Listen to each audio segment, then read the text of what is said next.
Yes, Lord.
नयाँ घरमा setting भएको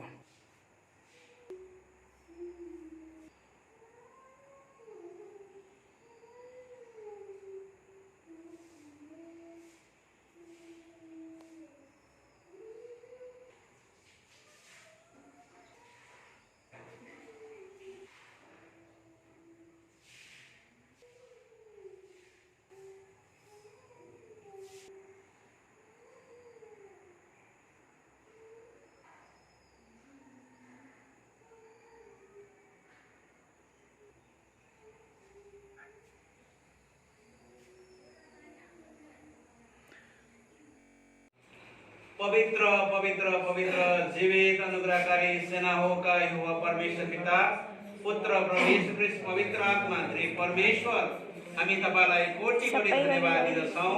आजको सुन्दर दिन सुन्दर समय हाम्रो जीवनमा एउटा उपहारमा तपाईले दिनुभएको छ। प्रभु हामी रमाउँदै तपाईको चरणमा आउँदछौं। धेरै जनाले प्रभु यस दिनलाई देख्न चाहँदा जनाले देख्न सकेन। कति जनाहरु दुर्घटनाद्वारा मरे, कति जना रोग बिमारद्वारा मरे, कति जना आत्महत्या गरेर मरे। तर परमेश्वर तपाईले हामीलाई अनुग्रह गर्नुभयो र आजको यो दिन दिनुभयो र यसरी पास्टरको घरमा आएर यो मिठो संगति गर्ने अवसर दिनुभएको लागि प्रभु तपाईलाई धन्यवाद। पवित्र आत्मा हामी तपाईलाई स्वागत गर्छौं। हाम्रो माझमा भएर तपाईले कार्य गर्नुहोस्। प्रभु आजको संगति हामी सबै जनाको लागि आशीषमय भएको छ। प्रभुजी जो पनि प्रभु तपाईका दासहरु बाटोघाटोमा आइरहेको छन् उनीहरुको लागि प्रार्थना गर्छौं। तपाईले अनुग्रह गरेर सुरक्षा हाम्रो बीचमा ल्याउनुहोस् प्रभुजी।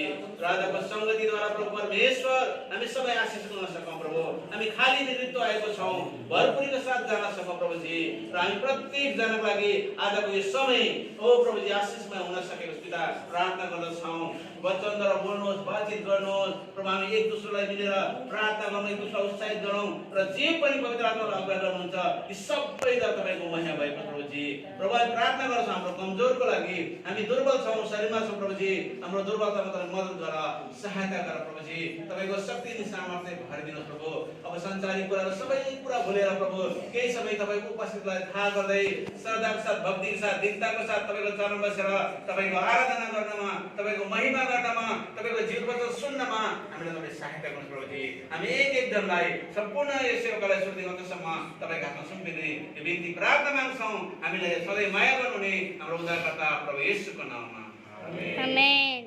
विशेष गरेर म आदरणीय पास्टर अनि पास्टर आमाको परिवारलाई धन्यवाद दिन चाहन्छु। उहाँले एउटा साँच्चै नै बाइबलमा हामीलाई थाहा छ माथिको पुस्तक 10 अध्यायको 42-41-41मा हामीले हेऱ्यौँ भनेदेखि सो आज उहाँहरूले हामीलाई आदर अनि सम्मान यसरी अतिथि सत्कार गर्नुभएको छ है। उहाँहरूको मिनिस्ट्रीमा उहाँको परिवारमा उहाँहरूको सेवाकाईमा परमेश्वरले धेरै आशिष दिनुहुनेछ। अघि उहाँले भन्दै हुनुहुन्थ्यो है मलाई त्यो कुरा याद आउँछ जब यीशु मसीहको समयमा भेटी सङ्ग्रह गरिराखेको भेटीहरू चढाइराखेको थियो अनि प्रशस्ता हुनेले प्रशस्ताबाट चढाइराखेको थियो अनि एउटा त्यहाँनिर विधवा छ तपाईँहरूलाई थाहा छ भने विधवाले खालि 2 पैसा भेटी चढाएको थिए अनि त्यो 2 पैसा भेटीको चाहिँ सायद है बाइबलमा नाम आएको छ। अनि उहाँले जुन कुरो हाम्रो लागि एउटा प्रभुको दासहरूको लागि उहाँले आदर गर्नुभएको छ है। उहाँले भन्दै हुनुहुन्थ्यो है आज सेवाकाई गर्ने सेवकहरूलाई धेरै साह्रो पर्छ धेरै गाह्रो पर्छ मान्छेले सोच्छ बाहिरबाट यिनीहरू धेरै आउँछ होइन तर पनि त्यो अपुग्दामा भए तापनि उहाँले हाम्रो लागि यसरी आदर सम्मान अतिथि सत्कार गर्नुभएको छ है। उहाँहरूको परिवारमा उहाँहरूको सेवाकाईमा परमेश्वर धेरै धेरै आशिष दिनुहुनेछ। लाउनुहोस् हामी एउटा पुरुषलाई गाउनेछौँ।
सबैजनालाई प्रभु येशू ख्रीष्टको नाममा जय मसीह। जय मसीह। परमेश्वरलाई धन्यवाद भएको होस् यो समय हामीलाई दिनुभएको छ। आज हामी यहाँ बाइबलमा भन्दछ जहाँ मेरो नाममा 2 या 3 जम्मा हुन्छ त्यहाँ म चाहिँ उपस्थिति हुनेछु उहाँ म हुनेछु भन्नुभएको छ उहाँले। अनि हामीलाई विश्वास छ परमेश्वरले हाम्रो माझमा छ। अनि तपाईँहरूलाई एकपल्ट फेरि पनि म धन्यवाद दिन्छु तपाईँको यहाँ उपस्थिति आउनुभएको लागि। त्यसैले म आज जसरी पास्टरले हामीले आज बोलाएर एउटा सानो सङ्गति र उहाँ आज नयाँ घरमा यहाँ सर्नु भएको छ अनि उहाँले जो आज हामीले त्यो आदर संस्कार गर्नुभयो त्यसको लागि धेरै धेरै तपाईँ धन्यवाद होइन पास्टरलाई परमेश्वरले तपाईँलाई अरू पनि आशिष गरेको होस्। अनि म धेरै के अब केही समय 5-10 मिनटमा चाहिँ थाहा पनि थिएन र परमेश्वरको वचन हेर बाइबलमा भन्छ हर समय चाहिँ हामी तयारी हुनुपर्छ सिजन हो आउट अफ सिजन भन्छ होइन। जहिले पनि हामी परमेश्वरको वचन सुनाउनलाई चाहिँ प्रचार गर्नलाई होस् सुनाउनलाई त्यसको लागि हामी तत्पर हुनुपर्छ तयार भइराख्नुपर्छ होइन। आउनुहोस् हाम्रो 10 मिनट जति 5 मिनट हामी परमेश्वरको वचनबाट आज हेर्नेछौँ। भजन सङ्ग्रह यसको 135 को 3 वचन हेऱ्यौँ, 1, 2, 3 मात्रै वचन छ, 3सम्म आज हामी हेर्छौँ। भजनसँग त्यसको 133 को 1 देखि 3सम्म म पढ्दैछु, यदि तपाईँहरूले बाइबलमा पाउनु भएको छ भने जुन भाषामा छ तपाईँ पढ्न सक्नुहुन्छ।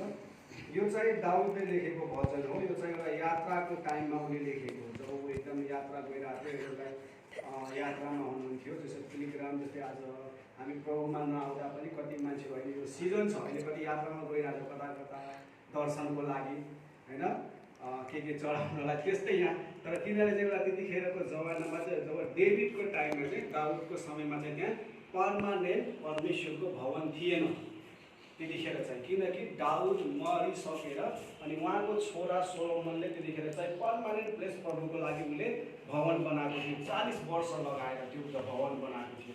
त्यो भवन नहुँदाखेरि परमेश्वर कहिले यता हुने कहिले उता हुने, यो होइन कि परमेश्वर कुनै चाहिँ त्यो ढुङ्गा त्यो चाहिँ होइन। परमेश्वर तर आत्मा हुन्थ्यो, तर उहाँ आफ्नो मानिसको बिचमा सधैँ रहनुहुन्थ्यो, किनकि उनीहरू जहाँ जहाँ तम्बु लगाएर हिँड्थ्यो उहाँ अगाडि पछाडि। त्यसैले तम्बु त्यहाँ जहाँ परमेश्वरको तम्बु हुने अनि तिनीहरू त्यहाँ बस्थ्यो। सबै तम्बु लगाएर एक लाइनले इजरायलको 12 जातिहरू एक छतमा छाउनी जस्तो, आर्मीको छाउनी जस्तो लगाएर बस्थ्यो। त्यहाँ बिचमा परमेश्वरको तम्बु राख्थ्यो। अनि त्यतिखेरको यो भजनहरू हो। यहाँ चाहिँ यहाँ म पढ्छु है। यहाँ भन्छ, हेर दाजुभाइहरू एकतामा एकसाथ बस्नु अनि चाहिँ कति असल र कति मनोहर कुरा हो। यो त शिरमाथिको त्यो उत्तम तेल जस्तो हो जो दाढीमा हारुनको दाढीमा बग्थ्यो, जो बग्दै बग्दै उनका वस्त्रहरूको किनारसम्मै पुग्यो। अनि यो हर्मोनको शीत जस्तो हो जो सियोनको पहाडमाथि खस्छ, किनभने परमप्रभुले त्यही आशिष अर्थात् सदा सर्वदा रहने जीवन ठहराउनु भयो। आमीन। परमेश्वरले आज हामी ख्रिस्टमा छौँ, परमेश्वरको उपस्थितिमा छौँ। आज हामी डिफ्रेन्ट जातिबाट डिफ्रेन्ट कम्युनिटीबाट हामी यहाँ आएको छौँ। तर परमेश्वर जस्तै हामी यहाँ वचन पढे, यहाँ पहिला वचनमा भन्छ 103 को 1 मा भन्छ, हेर दाजुभाइहरू एकता साथ बस्नु कति चाहिँ असल र कति मनोहर कुरा हो भनेको छ। आज यहाँ होइन पास्टर बाउ कहाँबाट आउनुभएको छ यहाँ सेवाकाई गर्न, तर उहाँले हामीलाई कसैलाई नबोलाएर होइन, तर हामीलाई यहाँ बोलाएर एउटा सानो फेलोसिप होइन, सानो अतिथि संस्कार गर्नुभएको छ। यो उहाँको जीवनमा उहाँको मनमा त्यो कहाँबाट उत्पन्न भएको, त्यो तपाईँले मैले गरेको त्यो ख्रिस्टको प्रेमले गर्दाखेरि, जो प्रेम तपाईँ र म बुझ्न सक्दिनँ। हेर्नु, हामी डिफ्रेन्ट कम्युनिटीबाट आएको छौँ। अब म थापा मगर हो, अब यहाँ दाजु हुनुहुन्छ, उहाँ राई हुनुहुन्छ, तर हामीले थाहा छैन, हामी डिफ्रेन्टबाट छौँ होइन। तर उहाँ दाजु, तर परमेश्वरको त्यो प्रेम दाजुको होइन, उहाँ पास्टरको मनमा हाल्नुभयो, तर हामीलाई सबैलाई बोलाएको छ। अनि त्यो प्रेम त्यो मानिसले कहिले पनि बुझ्दैन, अनि त्यो प्रेमको गहराई पनि थाहा हुँदैन, उचाइ पनि थाहा हुँदैन। जहिले हामी त्यो ख्रिस्टलाई ग्रहण गर्छौँ त्यो दिनले परमेश्वरको प्रेम हाम्रो मनमा हालेको छ। चाहे हामी जहाँ भए पनि, तर बाइबलले एकदम असल भनेको छ, हामी चाहिँ मिलेर बस्नुपर्छ। किनकि हामी सबै ख्रिस्टले उसको जब हामी एपिसीको किताबमा पढ्छौँ, हामी सबैलाई येशू ख्रिस्टको रगतले किन्नु भएको छ। त्यसले गर्दाखेरि हामी उहाँको छोराछोरी हौँ। हामी कहीँ बसे पनि, डिफ्रेन्ट ठाउँमा बसे पनि, तर हामी उहाँको रगतको द्वाराले हामी चाहिँ एकीकृत गरेर हामी चाहिँ एउटै उहाँको सन्तान हौँ। हामी उहाँको छोराछोरी जहाँ भए पनि जुन। त्यसैले यहाँ चाहिँ भजन सङ्ग्रहले यहाँ के भनेछ, उनीहरू हेर्नु 12 जातिहरू थियो आपसमा भाइ। उनीहरू त्यो जबसम्म डेभिड थियो, दाउद राजा हुँदैन, परमेश्वरको एउटा स्थान पर्मानेन्ट प्लेसै थिएन। उनीहरूलाई दाउदले भन्थ्यो म बनाउँछु भने, त दाउदलाई परमेश्वरले भने तँ बनाउँदिनस्, किनकि तेरो हात पापले भरिएको छ, तैँले धेरै लडाइँहरू झेलेको छस्, तैँले मानिसहरू कति मारेको छ होइन। किनकि आपसमा जब त्यहाँ हेर्नु, तर तेरो छोरा आउनेवाला पिँढी सोलोमनले बनाउनेछ। अनि त्यो भवन चाहिँ परमेश्वरले आज त्यो पर्मानेन्ट बनायो। लेकिन कति वर्षपछि त्यो भवनलाई तोडिदियो फेरि होइन, जब हामी चर्च हिस्ट्री पढ्छौँ। तर जब हामी त्यो परमेश्वरको उपस्थिति त्यहाँ हेर्छौँ, जब तपाईँ त्यो म्याप हेर्नुहोस्, तम्बु इजरायलहरू पहिला यस्तो घर बनाएर बस्थेन, तम्बु जो इजरायलको इजिप्टबाट मिस्रबाट निस्किँदा पनि उहाँहरू एक कतारमा हुन्थ्यो। अनि जस्तै एकोली उनीहरूको 12 जातिहरू थियो। अनि परमेश्वरको चाहिँ यता 3 जना यता 3 जना बिचमा परमेश्वरको तम्बु हुन्थ्यो। परमेश्वरको उपस्थिति उनीहरूको बिचमा लडाइँमा जाँदा पनि परमेश्वरले भन्थ्यो पहिला कुन चाहिँ जाति जाने हो त्यहाँ उनीहरूले चाहिँ परमेश्वर त्यो अगुवाई दिनुहुन्थ्यो तिमीहरूलाई। अनि आज होइन म तपाईँलाई यही भन्दछु होइन आज होइन हामी परमेश्वरको होइन यीशु ख्रीष्टको रगतको द्वारा आज हामीलाई किनिएको हुनाले हामीलाई यीशु ख्रीष्टको रगतले पोखालिएको हुनाले अनि परमेश्वर पिताको होइन त्यो प्रेम हाम्रो बिचमा हालेको छ हाम्रो मनमा हालेको छ। त्यो प्रेम तपाईँ हामी कहिले थाहा पाउँदैनौँ। भोलि हामीलाई के होस् हामीलाई फिलिङ हुन्छ हाम्रो दाजुभाइलाई के भयो भनेर तर हामी संसारमा हुँदा मतलब हुँदैन जेसुकै होस् तर हामी एउटा ख्रीष्टमा आइसक्यो भने क्या त्यो तपाईँले मैले त परमेश्वरको त्यो आत्माले हामीलाई त्यो गर्छ त्यहाँ जानुपर्छ अन्नालाई यो भएको छ होइन हामीले उनको लागि प्रार्थना गर्नुपर्छ त्यस्तो प्रेम होइन। त्यसरी आज हाम्रो बिचमा पास्टर यहाँ आउनुभएको छ एकदम हामीलाई खुसीको कुरा हो। अनि यो अनि बाइबलमा पनि यही होइन जस्तै हामी यहोशूको किताबमा पढ्छौँ परमेश्वरले त्यही हुन्छ तिमीहरू 1 कदम बढाऊ होइन म 2 कदम बढाउँछु भनेको छ। जब हामी यहोशू किताब यहोशू भनेको एउटा चाहिँ एकदम महान योद्धा थियो कमान्ड जस्तै आज जनरलहरू हुन्छ नि युद्ध गर्नको लागि कमान्डरहरू हुन्छ उनीहरू लड्दै तर उहाँ अगाडि अगाडि हिँड्ने मान्छे होइन। त्यसरी नै आज परमेश्वरले चाहिँ आज होइन आज परमेश्वर हाम्रो अगाडि हुनुहुन्छ उहाँ हाम्रो कमान्डर हुनुहुन्छ। अनि परमेश्वरले आज हामीलाई यहाँ ल्याउनु भएको छ। अनि अर्को कुरा चाहिँ यहाँ एउटा चाहिँ अभिषेकको बारेमा लेखिरहेको छ यो त शिरको माथि त्यो उत्तम तेल जस्तो दाढीमा हारुनको दाढी के अरे दाढीमा हारुनको दाढीमा बग्थ्यो जो बग्दै बग्दै उनका वस्त्रहरू किनारसँगै पुग्थ्यो होइन। अनि यहाँ चाहिँ अभिषेकको कुरा गरेको छ। अर्को कुरा यो अभिषेक पुरानो नियममा चाहिँ जब हामी हेर्छौँ अभिषेक इजरायलीहरूको इतिहासमा हामी पढ्यौँ भने चाहिँ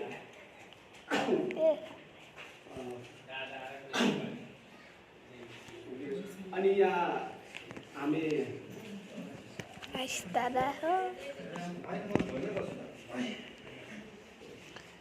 अनि यहाँ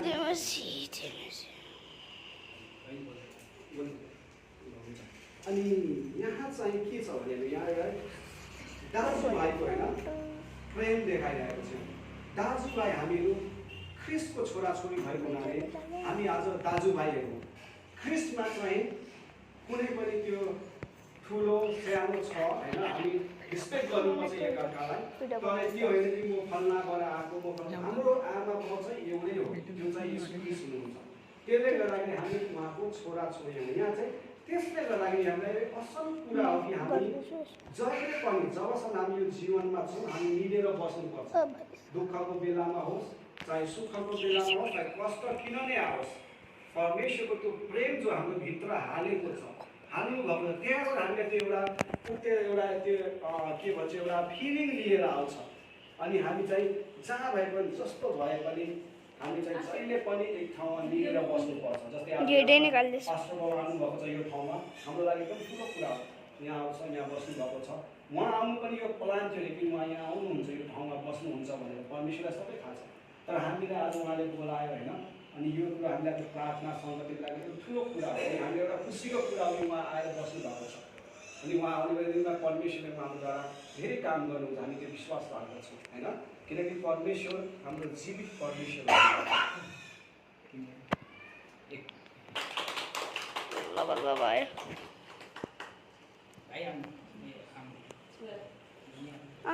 जानु न वचन बोलिरहेको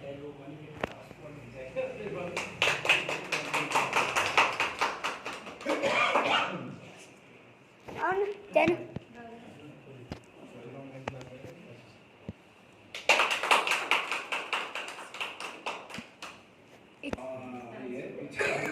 अनि म यहाँ चाहिँ के हामी एउटा मेल मिलापको बारेमा म आज भन्दैछु। एकको साथमा पढ्नुहुन्छ भने स्वर्गदूत हो लर्ड जिजस को भन्दा सेवक चाहिँ आगो भनेको छ। स्वर्गदूत चाहिँ हावा अरे सेवक आगो भनेपछि हावालाई पनि आगोले रोकिन्छ आमेन वचन भन्दै।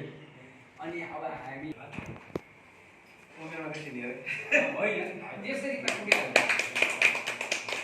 अनि भिडियो निकाल है छोरो म निकालेछु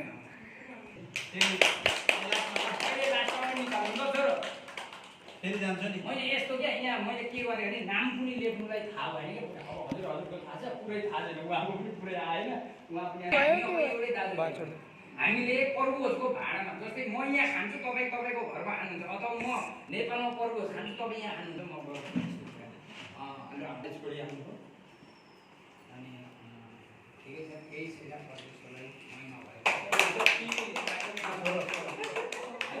महिना त कहाँ अधिकार बनाउनु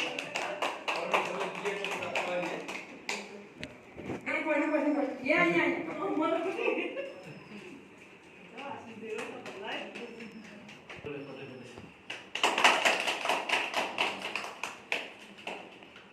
अनि हामी